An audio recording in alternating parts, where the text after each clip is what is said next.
Okay, we are live today. All right, we got Robert. Robert, introduce yourself really quick. You're part of the community. Yeah, I'm Robert Rivas, and I'm just thankful that you're able to guide me through learning the process of underwriting properties, analyzing them. So I'm here to join you in underwriting this property. Let's go, man. All right, so this is why we do it, right? This is why I did it.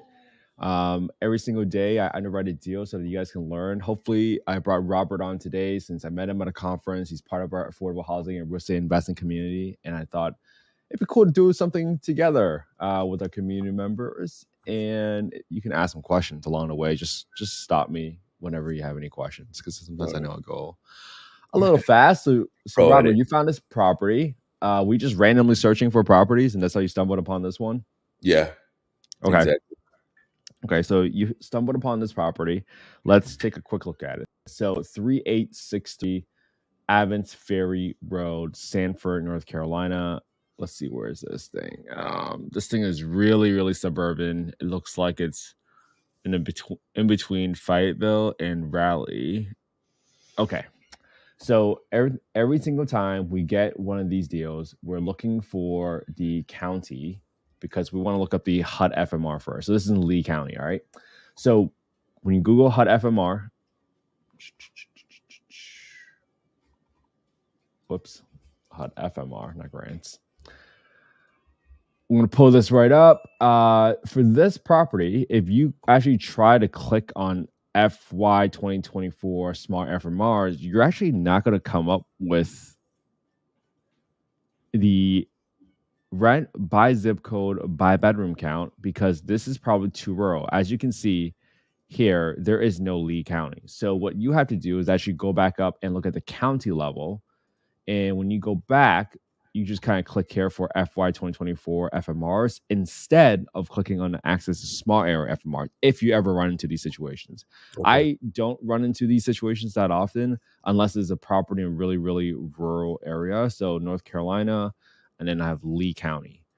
If you run into the situation, this is the number that I would use for the small area FMR. So I'm going to just write these rents down. So this is going to be Lee County. This is $1,242 for a 3-bedroom, and then $1,566 for a 4-bedroom property. Let me label that. Okay, so let's do a couple things. Then the next thing we're going to do is we're going to look for the market rents. And by going to the market rents, we'll go to affordablehousing.com. We'll go to the market rent estimator, and we're going to plug in the address right here, which is 3863 Avance Road, because the first thing I want to do is grab the rents first. Boom, boom, 3 beds. Okay, so looks like it's 1587 is an average market rent. So 1587 for 23 units within a 6.21 mile radius. I want to write that mile radius down. So you can kind of tell that it's a pretty rural area because there's only 23 units with 6.2 mile radius. And typically what we've been doing over the last couple of weeks was we have found a lot of properties that are usually have 25 units within 1 to 2 mile radius. So that's how you can tell that it's pretty rural, because it's a pretty wide radius. And I'm also going to get the rents for 4-bedroom properties here. 1897, 1744, 1863, and 1827. Okay, so right then and there, I'm comparing the market rents to the fair market rents, which is the FMR that we saw earlier. Now, Robert, what rent do you think I should be using when I compare 1587, which is the market rent, to 1242 if my exit strategy is to Section 8 rent this property? The 1242. That's right. That's right.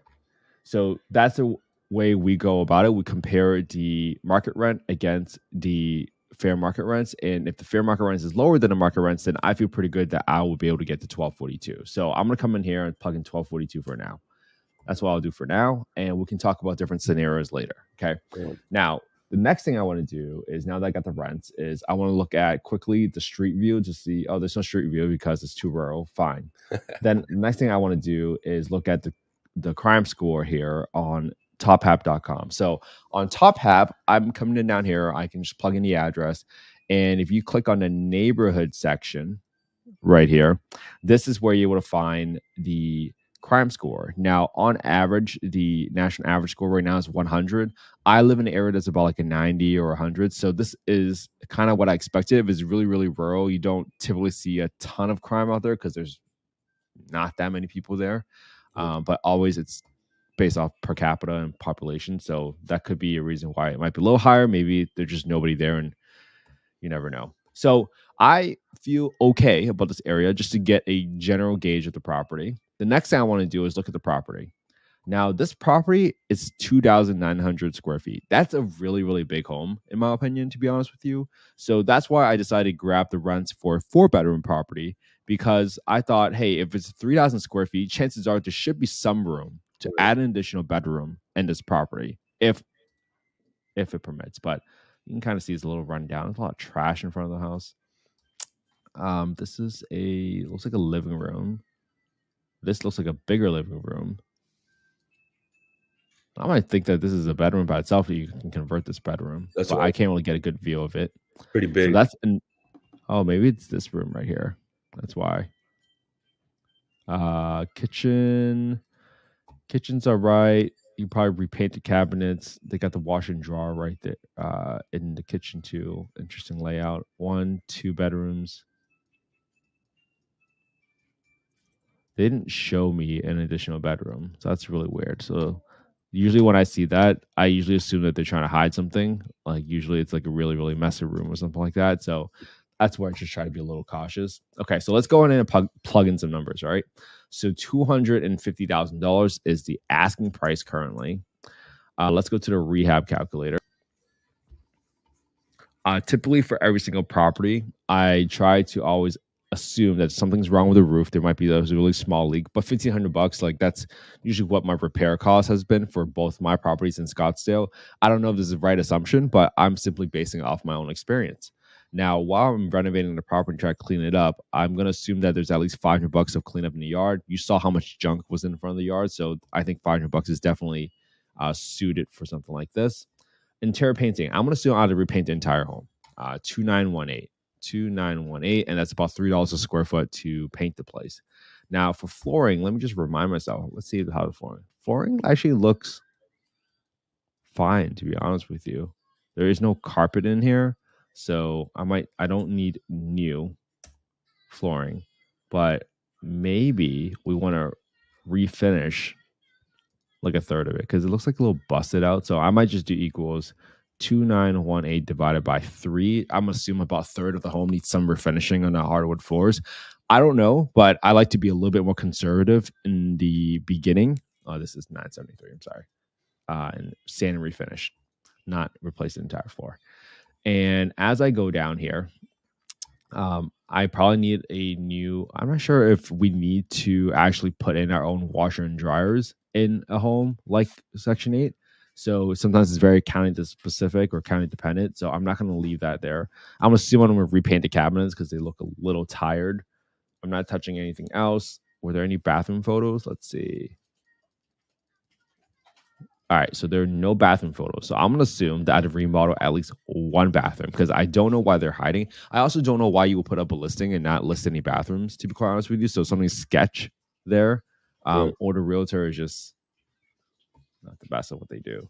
I'm not going to add in this 20 grand to add in an extra bedroom right now because I can't really see where we're adding an extra bedroom. If this was like a clear cut, like there's a garage in the house, which I did not see, then that could be like a 15 to 20 grand conversion. If it's just interior, I might just do like a 10 grand, just like a general number on what we were spending on the pad split conversion that we had in Atlanta. Now, water heater, I'm going to assume that we don't need to replace the water heater because someone's already living there. So there should be hot water at the very minimum. I'm going to assume that if there are any termite issues, I can get a credit back from the seller. So right now I'm looking at a $32,000 rehab just to be super conservative with everything. I think that's probably pretty fair. So equals rehab calculator, boom, that adds it over. So I want to make sure that links it over. Okay. Now we're going to grab the property tax numbers. Now, from the property tax perspective, we'll grab this number, 123, right from Redfin, so 123. And then we'll grab the insurance number. So I'm going to do 98 equals 98 times 1.2. And I always add a 20% premium to the insurance from what I see on Redfin, just as a general rule of thumb. Landlord insurance is typically more expensive. Nice, landlord insurance is typically a little bit more expensive than insurance, than a primary residence insurance. Okay. Now, I always leave aside 10% for maintenance. Something always happens with the home. You should be setting aside money every single month to put into a reserve maintenance budget, because eventually the roof needs to get replaced. The hot water heater needs to get replaced, HVAC, etc. Something always breaks. So you should never assume that the rent minus the PITI is your cash flow, because that's really, really unrealistic. And I think I see a lot of people making that mistake. So now we're going to assume that we're going to put in a 25% down payment equals asking price times 0.25, just because that's usually how the investment loans are typically rolling out. And the interest rates are probably about 8.5% right now. And at 8.5%, there are no arrears on this property. There are no commissions or assignments on this property, except for the sellers paying out of pocket. We have 2.5% for closing costs, and then we got $32,000 for rehab. This now, after running through these numbers, assuming your rent is $1,242, your cash flow is now negative $481. Your cash on cash return is negative 5.6% return. And this was assuming a $250,000 purchase price. Okay. And let me see bedroom count. This is a 3-bedroom count purchase. This was a rehab on.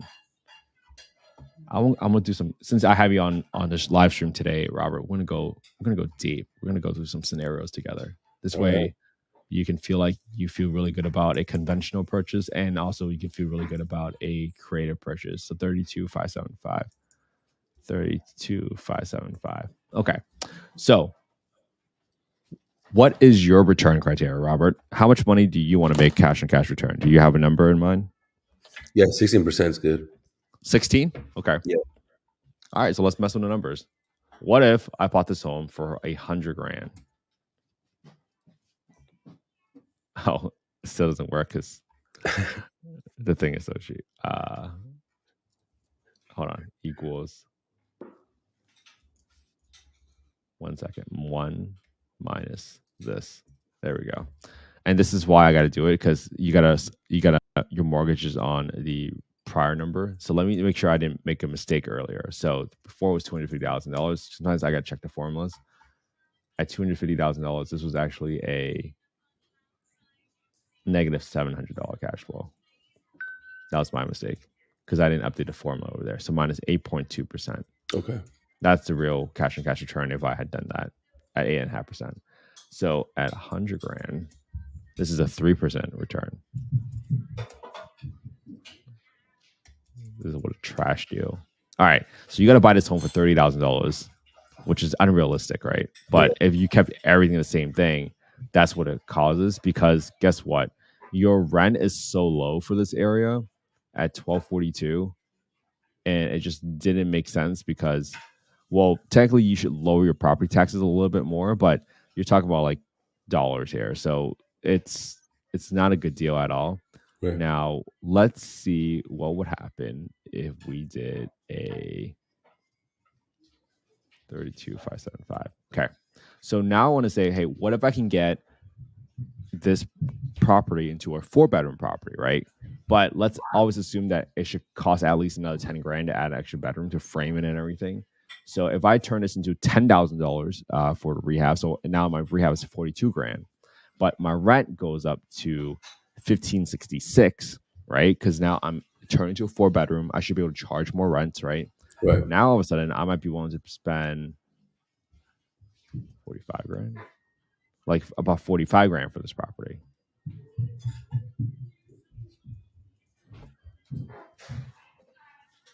Man, this is a crappy deal. Right. I don't know how you search for this one. The price won't catch up to the 736. rents. No, because it's too far off. Right. 15.7. And this is now assuming $45,000 REIT. 42,575. But the reason I'm going through all these scenarios with you, Robert, so that you can figure out like, hey, how do I determine what's a deal and what's not a deal? Because eventually you're going to get to a point where you're going to find something during an inspection, right? And all of a sudden you're going to get a bid from a contractor, and you need to figure out if it's still a deal. And this is how you play with the numbers. It's like, hey, if my rehab, what if I'm really bad at estimating rehab, and now all of a sudden I should have been able to get this into a 4-bedroom property at half the price.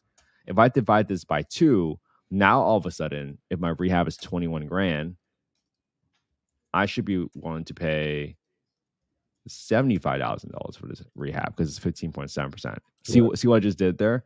4-bedroom, 1566, and now my cash flow per month is 564, and now my cash and cash return is 15.7. So it's a little closer to the number that you're looking for. But instead of being willing to pay 45 grand, now you're willing to pay 75 grand to turn this into a cash flowing property. And this was assuming your rehab is half of that, so just 21,287. So this is how I go about analyzing the deal. It's like, okay, what if I was wrong on my rehab estimate? That's okay. I know what it still makes it a deal. So if I got a quote from a contractor that says, hey, I get what you're doing. If you want to turn this a 4-bedroom and you want to refinish a third of the floors and repaint the entire home, this will probably cost you right around 21 grand. Okay. And you might look at the roof, and the roof will have no issues. So then you can reduce it by another $1,500, right? Right. It's all these elements that feeds into the deal. As you get more and more information, you kind of get back into like, hey, what makes it a deal? For you, have you ever been to Sanford, North Carolina? Never. Okay. Well, that's the thing, right? So now you have other issues like, hey, who's going to be a dependable contractor out there that I can go and trust to give me a reasonable estimate and is actually going to execute on the project, right? Right. So that's why there's always some contingencies in there. Like, I wouldn't always assume like, hey, that's the best bid right away. It's you got to get some referrals and stuff like that from other people. All right. So let me do one more scenario with you. Let's see what the sub 2 deal might look like. Okay. Because you're in sub 2 and it makes sense to at least go through this analysis with you. So not only do you know how to analyze this deal from a conventional purchase, but now you can also figure out what you can actually offer on a creative finance deal. So if you plug in the address here, I'm using a platform called PropStream, and you click on details. If there is an underlying mortgage, you would be able to see it right here where it says mortgage and transaction history. When you see mortgage and transaction history, if there is an underlying loan, you would typically see a property or a mortgage right here. But you see that there isn't right here, right? This was last purchased using cash, apparently. So this person owns it free and clear. Okay. Right. So you might now say, well, if I can turn this property into there's a reason this property is not selling. We should kind of show the viewers right now. This person bought this home for $105,000 all cash last year in November 2022. This person is now trying to sell this for $250,000. No wonder it's not selling. Like it's not reasonable. But let's say he wants $250,000 and you give him no down payment, or maybe you give him 5% down payment. Give him 5% down. Whoops. Before times 0.05. And he charges you no interest for this property. Now, all of a sudden, if you're able to get this property fully seller finance, right, at 12.5%, $12,500, excuse me, down payment, and he will fund the rest of it to you at 0% interest rate, this is still only a 9.8% return. Yeah, it's a terrible deal. But what if you get it for 0 down? This is still a 12.6% return. Right. So you kind of start figuring out like, hey, what can this person get, right? So what if this person is really stuck on price, right? $200,000. Use a 16% return on your money, right? Yeah. Okay, 175, 200, 225. Okay. So you can say, hey, Mr. Seller, I would be willing to give you $225,000 on this property. But if you want that to happen, this is based off of you assuming that you can get the 4-bedroom rent at 1566 and you can cash flow at $371, and this would equal to a 15.8% return on your money. But I'm willing to only give you $225,000, assuming that is $0 down and at 0% interest rate for the rest of your amortized at 30 years for the loan. So that could make it a deal, right? Because that still meets your criteria. Now, you would still be drastically overpaying for this property, but I don't know. Maybe it's still a deal for you because you have a 16% cash and cash return. Okay, this is how we do it. Now, what if he says, no, I want some money back, blah, blah, blah, blah, blah. Well, then you can say like, hey, how much money you want back? Well, what if you want 10% down? So times 0.1. And you have to figure out if you want 10% down, I still need you to finance it to me at 0% interest rate, but let's play with the purchase price. Let's make this into $180,000, $150,000, 160, 165. There you go. So now you'd be like, hey, I can pay, if you want 10% down, 0. Playing with these scenarios here. 4-bedroom still, 1566 rent. I'm now cash flowing 584. This is now a whoops. Why did I do that? 584. And now my cash and cash return is 16.2% return. And now my purchase price is $165,000.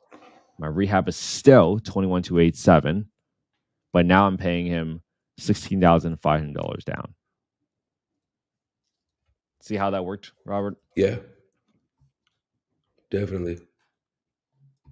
So now when you go and you propose some sort of deal to offer to the seller, you now know what parameters for yourself to make this deal a deal for yourself based on your return criteria to make it work.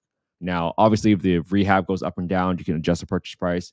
If the purchase price goes up and down, if the down payment goes up and down, you just mess around with the numbers to figure out like, hey, in all of these scenarios, all of this works. So this is a creative deal. This is a creative deal. Financing, conventional. And I just add all these scenarios, right? I literally just added this as I was talking to you. Yeah. That's it. It's not rocket science or anything like that. It's just simply knowing that, hey, this is my criteria. What can I play with to make this a deal? And this is all part of creative finance, right? It's like, hey, you know what return you're looking for and your investor's looking for. And this is how you ultimately figure out, how do I turn this into a deal for everybody? So you can say like, hey, Mr. Seller, just look at these numbers. If I buy this property from you at $250,000, I'm losing $700 a month. How can I do that? Right? It doesn't make any sense. Right. But Mr. Seller, if you're willing to sell or finance it to me, I can give you $16,000, $500 down, and at least they'll get some money back because they bought it for $105,000 in cash last year. And you got to finance it to me at 0% interest rate, and what we call as principal only payments. And that's assuming you can get 1566 for this for rent for this property. So I think you can realistically get 1566 because the market rent is so high, but it does not hurt for you to at least call the housing authority and ask them, hey, what's your demand for 4-bedroom versus 3 bedrooms? Who runs it? How do you determine rent? What do you get bonuses for? What if I cover utilities? And all these factors will come in here and affect the rent number that you have for this property. And that will allow you to figure out, even at a more granular level, to figure out whether or not it's a deal. So for folks that are listening to this that might have a lot of fear in their analysis, this is how you play around with it. You're like, hey, what do I do? How do I make this a deal? The whole point of this conversation with you, Robert, was to help you figure out what's a deal for you specifically. Not for me, but for you. Correct. Any sort of questions and how we went through that? Like where I know you try to do it on your own, and where might have you done something differently? that This I was did. this was actually a really thorough process that you did. This one right here specifically, it helped out a lot. Um, it's obvious here that the seller's price is the deal breaker. Even if you do sub two, you'd have if he's Well, it's crazy not enough. sub two, right? Because there's no underlying mortgage, so it can't be sub two. It's only a seller finance If deal. you do creative financing, you're right, Hmm. correct. If you do creative financing, he's crazy enough to put the price at what he did. So who knows if he'd be willing to accept even, what I'd be willing to give him as a down payment. Yeah, I don't know, but you can submit an offer Yeah, definitely. if you were really interested in this property. I personally would not submit an offer if I did not have a team in place, but that's my own personal criteria. If I have not spoken to a single contractor out there, I generally would not put in an offer because who's going to help me renovate the property, right? I mean, could I ask a realtor? For sure, I could ask a realtor to see if they know anybody. Um, that's probably why you probably want a realtor that has some connections with other investors so that they have at least some sort of network that you can tap into, because that's what I view as advantageous to work with a realtor. It's like your Rolodex is your value. Like we can pay a transaction coordinator to do everything, right? But Right, a TC might not necessarily have the contractors in this area that we're looking for specifically. So, right. so we went through all the scenarios: to finance, down payment. This was all 25%. Cool. That's it. Tomorrow you're doing one. All right, Kent, I'm doing it. This was perfect. I appreciate this. Yeah, man. You should do one tomorrow. You should go live. You should commit to it. You gonna commit to it? Y'all commit to it. I don't, we're still live right now. I went to one stream. It wouldn't connect to any groups because I'm not an admin or an editor in either of them. Oh, that's why. Okay. So go live on Instagram though, right? And YouTube. YouTube for sure. Instagram is having a little bit of issues either, but I can figure that out.